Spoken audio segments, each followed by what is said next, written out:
Sa magagarang aquarium at fish pond, madalas makita ang mga ornamental fish. Pero sinong mag-aakalang pwede pala silang alagaan kahit sa loob ng bakuran? Yan ang pinagmamalaki ng backyard fish keeper na si John Darren. Itong Guppy Molly Takaldanyo kasi, hindi na nila kailangan ng aerator para mabuhay. Kahit sa batya lang, lalagyan mo lang ng plants, okay na sila. Sobrang low maintenance lang. Unang-una, yung pinaka-importante dito is yung water quality. So, kapag mag-i-start kayo ng pag-aalaga ng isda na to, kailangan stock water tapos cycled yung water.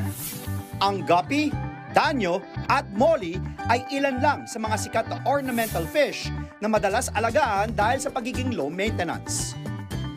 Mabilis din silang magparami. Guppy and Molly, sila? Live barrier.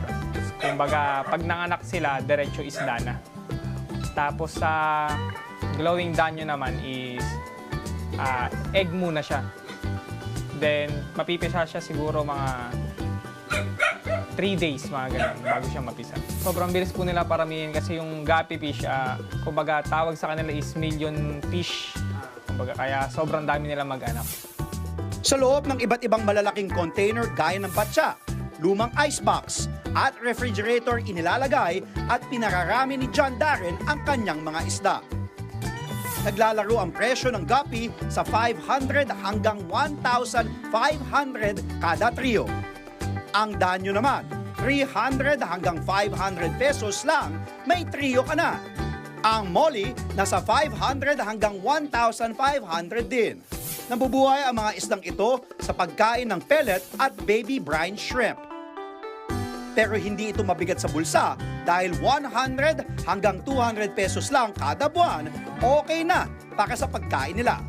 Ang technique lang doon, para hindi sila magkasakit or mamatay, parang idadayet mo sila, hindi mo sila papakainin.